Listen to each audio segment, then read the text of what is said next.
Alô, você estudante do segundo ano. Tava com saudade do tio Jan, né? Tio Jan voltou aqui para a gente trabalhar jogos esportivos e suas implicações para a educação. Mas antes disso, entra no canal do EducaPE, tá certo? Entra lá para assistir a nossa aula, para entrar no like, para a gente ter e discutir as resoluções sobre o jogo. Vamos seguindo? Vamos lá! Quais os objetivos da aula de hoje? Então, a gente está vivenciando agora o conteúdo jogo e é muito importante a gente aprofundar o conhecimento dos jogos, relacionando e entendendo a sua importância para o lazer, tá certo? Outro objetivo é reconhecer a exploração dos espaços dos jogos existentes na comunidade. Então são esses dois objetivos. Primeiro, de a gente aprofundar o conhecimento sobre o jogo, relacionando com o lazer. E o segundo, reconhecer os espaços onde esses jogos acontecem na comunidade. Tá certo? Olha aí que interessante. Aí você fala, poxa, comunidade... E ele fala sobre jogo. Olha as fotos que ele coloca aí. A gente tem 4 fotos aí, gente. Vamos lá. Nessa primeira foto, a gente pode observar que tem um monte de pessoas, acho que numa casa, numa mesa, com celular.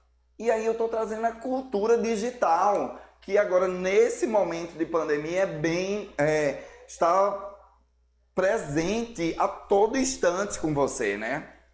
Tá certo? Na outra foto, a gente está mostrando uma família que está se reunindo, eu acho que para jogar ali.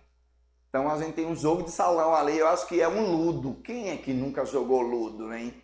Caramba, o Ludo é maravilhoso. Não quero nem falar aqui porque eu me lembro da minha infância, né? Faz muito tempo, viu? Eu já estou aqui com os cabelos brancos aqui na barba e em cima aí também, né? Na outra figura, na outra imagem, a gente está observando que tem uma garota, uma menina jogando também um jogo digital. Né? Acho que é numa casa de jogos eletrônicos que a gente encontra aí em alguns shops. E a outra figura, a gente observou que a gente tem o quê? Uma montanha russa. Ok? O que é mais interessante, vou só voltar para o objetivo lá, aprofundar o conhecimento de jogo e reconhecer os espaços onde os jogos existem na comunidade, né? A gente pode observar na figura 1, a gente dizer, isso aí pode estar acontecendo aonde? Isso pode estar acontecendo em casa, isso aí pode estar acontecendo na escola, todo mundo jogando no mesmo celular, tá certo? Então, esse espaço ele pode ser variado, pode ser numa lan house, a gente também joga em série, também na lan house, né? Na outra figura da família, fica nitidamente que é a casa deles, não é isso? Na outra figura, a gente observa que isso aí provavelmente deve ser um shopping, uma casa de jogos eletrônicos, onde a menina está jogando. E o outro, a gente tem um parque de diversão. Então, a gente pode observar que a gente tem 4 espaços diferentes. Mas a gente também tem outros espaços onde os jogos acontecem. E que a gente precisa refletir sobre isso daí. Tá certo?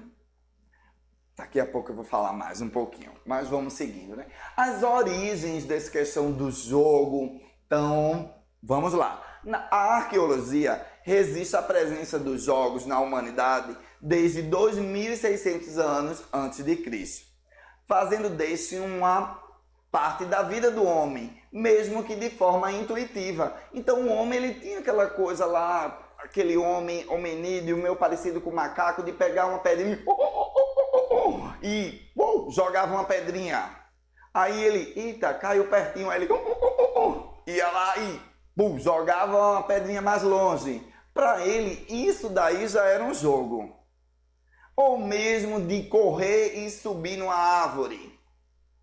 Aí corria e subia numa árvore maior. Então isso para ele é um jogo. Tá certo? O jogo, fala de jogo, agora vamos refletir um pouquinho mais. O jogo da imitação, o jogo da sedução, o jogo pedagógico, mas isso daí a gente vai estudar posteriormente. Vamos lá para a pré-história, né? Jogo presente como forma de lazer, de representar as atividades cotidianas, além de servir como instrumento para passar de herança cultural e conhecimento entre as gerações.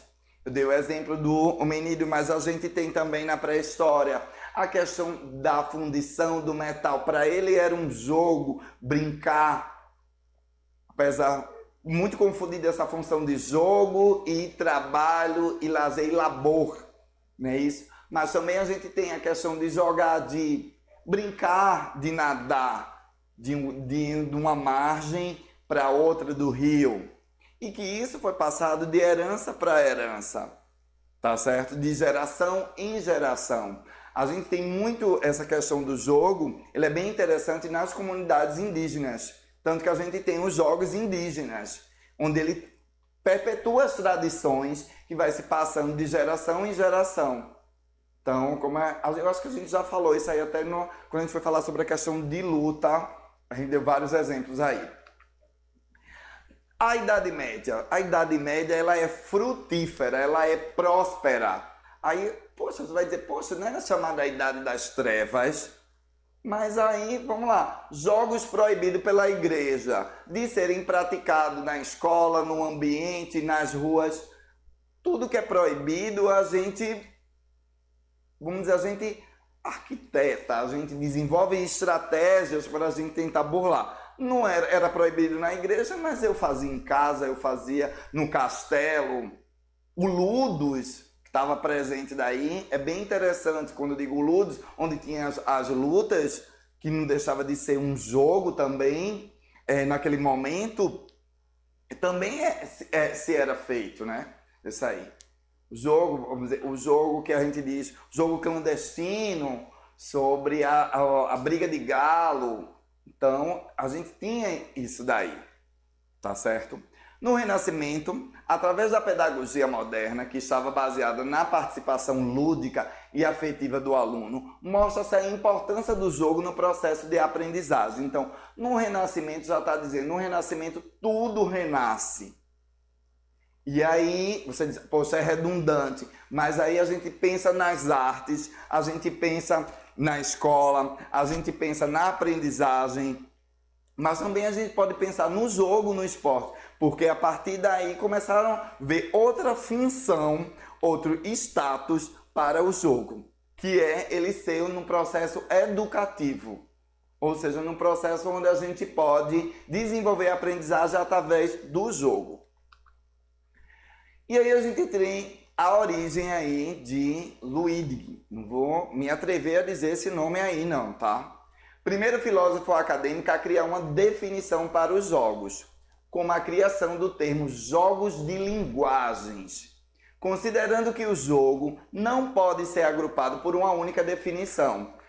Deixa eu voltar.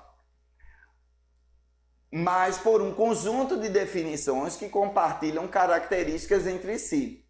Esse jogo de linguagem, gente, é bem interessante, porque eu digo, o jogo de linguagem, eu vou atribuir um signo, um significado para um determinado jogo. Um signo, um significado e uma função para aquele determinado jogo. Então, todo jogo, gente, ele tem uma característica que é inerente do jogo, que é o prazer, é o lúdico. Você joga por prazer.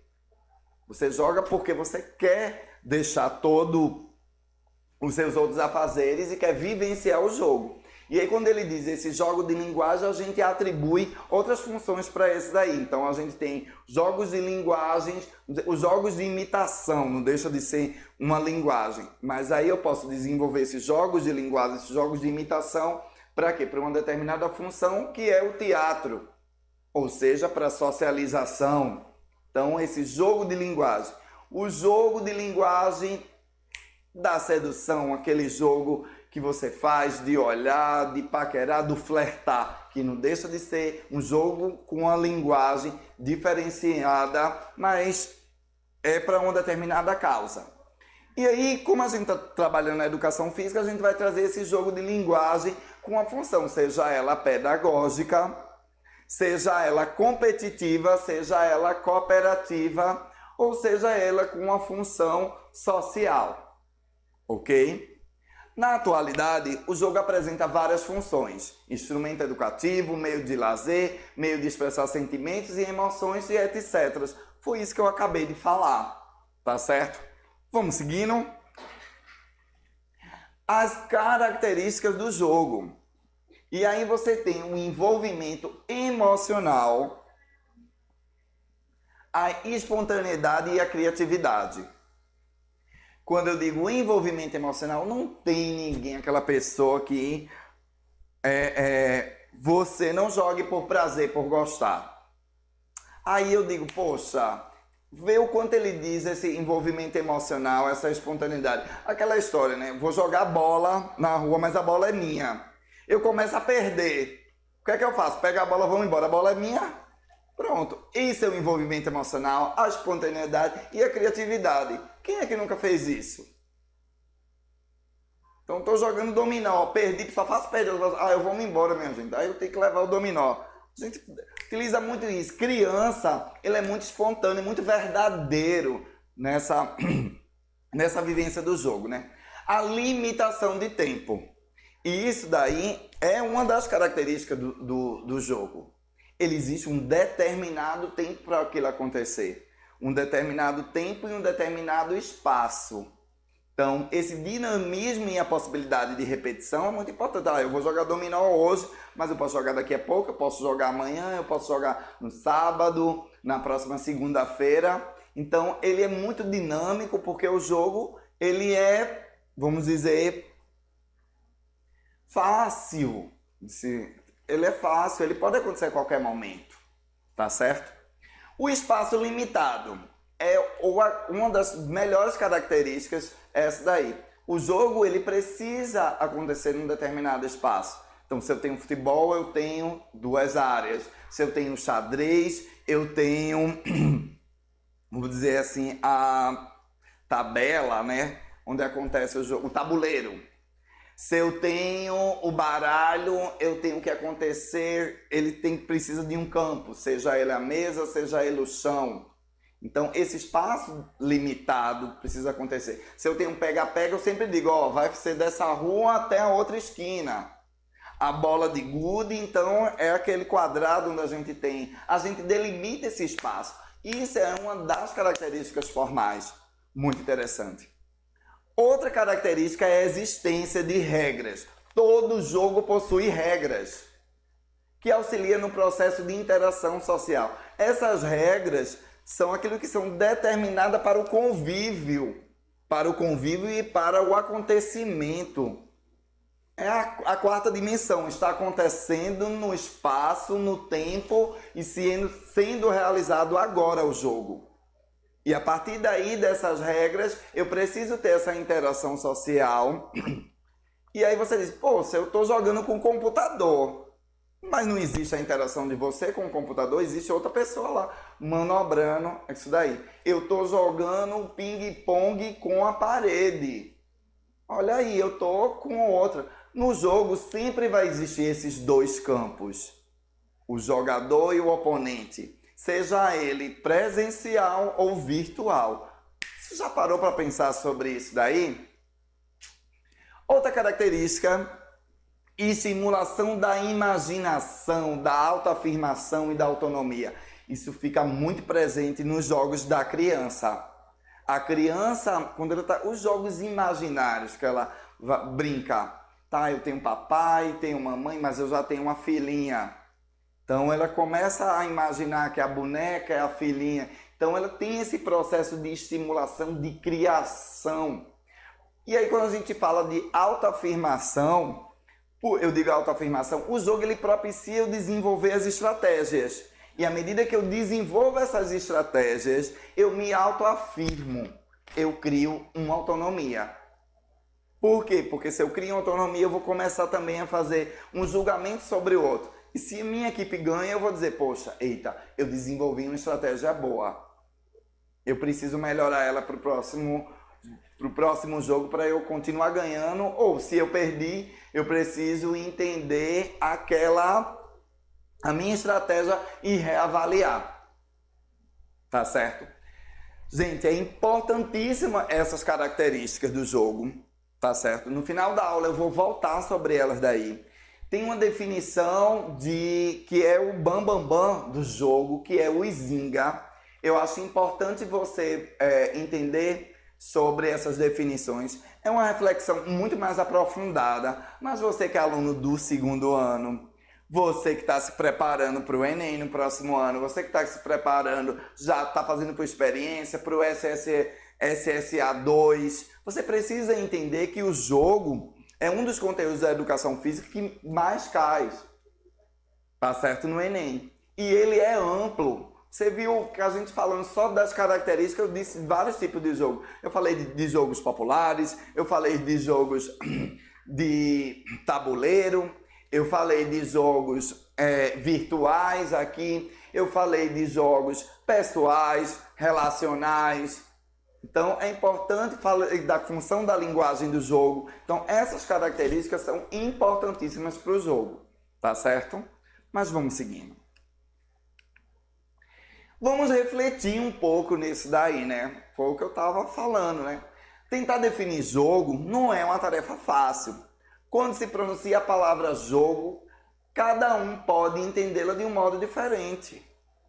Então eu posso focar no jogo competitivo, onde há a relação de ganha ou perca, mas vamos fazer um jogo cooperativo. Eu determino uma função para uma determinada estratégia. Vamos fazer um jogo para eu tentar desenvolver a habilidade daquela menina de desenhar. Vamos tentar desenvolver um jogo para que eu possa melhorar, a habilidade com o braço esquerdo. E aí vamos lá, o jogo de eu escovar os dentes.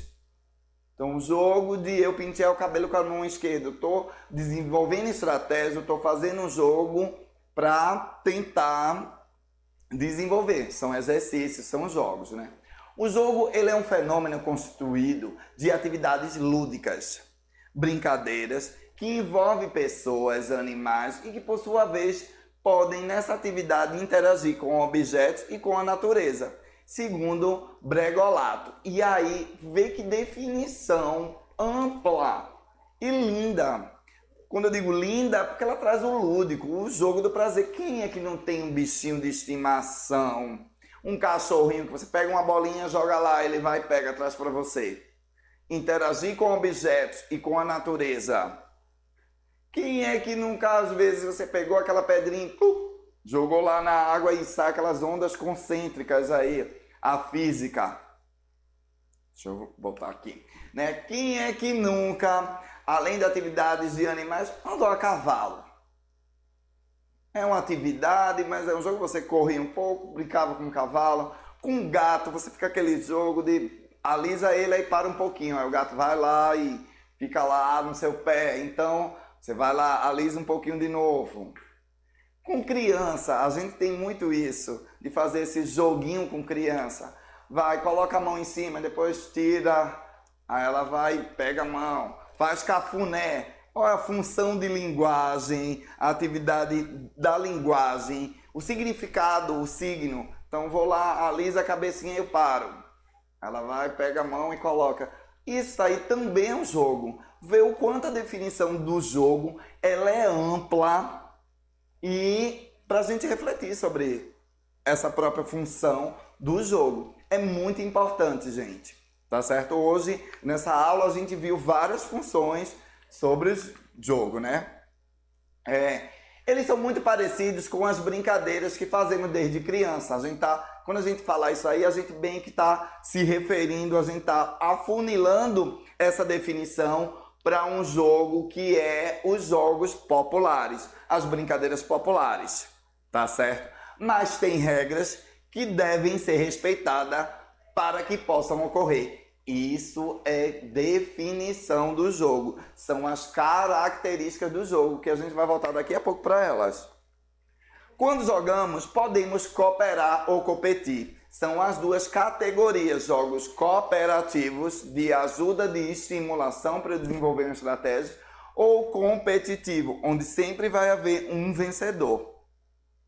Essas situações diferentes podem ser encontradas em jogos, brincadeiras e na nossa cultura popular. O jogo ele também tem a função, gente, de estimular um desenvolvimento, seja ele cognitivo, seja ele motor ou seja ele emocional, tá certo? E aí a gente vai falar um pouquinho de jogos populares, mas antes disso daí eu vou voltar para lá, porque jogos populares vai ficar para a próxima aula. E aí eu queria com vocês resgatar as características dos jogos, as definições, que eu acho que é muito importante nesse primeiro momento da aula, tá certo?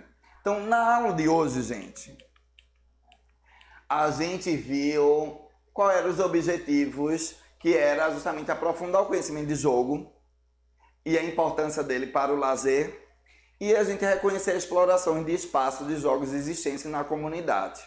E aí logo na figura a gente viu vários espaços, seja ele na sala, na casa, na sala de aula, seja ele no shopping, seja ele no Play Center, ó, por aí, ó, coisa de gente antiga, no Mirabilândia, tá certo? Quais são esses espaços? Mas ele diz espaços, volta lá, espaços da comunidade, mas aí eu tenho aquela pracinha perto de casa. Eu tenho uma rua. Tem mais lugar onde acontece o jogo? A rua. Eu tenho os parques de diversões. Tem o Parque da Macaxeira aí, que é muito bonito, de lado de duas escolas excelentes, olha aí, ó, as escolas do coração, tá certo? Mas vamos lá, né? E aí a gente viu toda a trajetória historicamente do jogo, né?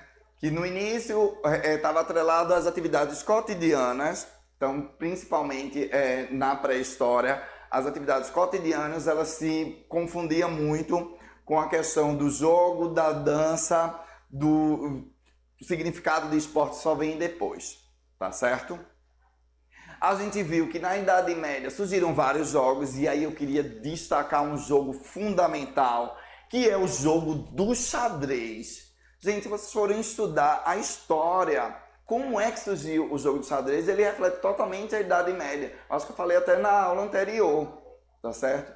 Que é essa questão do status, tá certo? No Renascimento ele tem várias funções, né?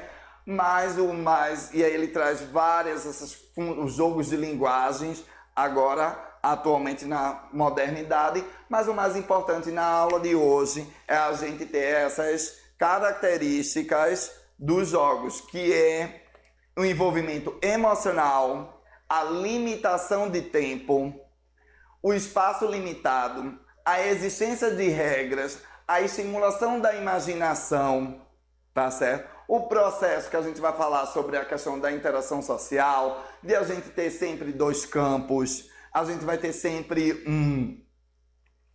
um competidor, eu vou ter sempre um adversário, eu vou ter sempre um espaço onde vai acontecer. Tá certo? Então, é importantíssimo a gente definir e saber essas características de jogo.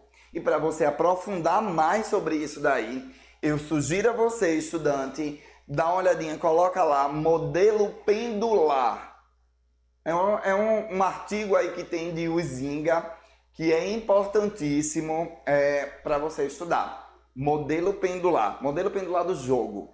É bem interessante, você quer se aprofundar mais, você que vai fazer educação física, ou você que vai fazer até qualquer área de humanas, aí que vai fazer sociologia, filosofia, tá certo? Na próxima aula a gente continua falando sobre jogo e a gente vai estudar os jogos populares. Grande beijo para vocês e fica com Deus.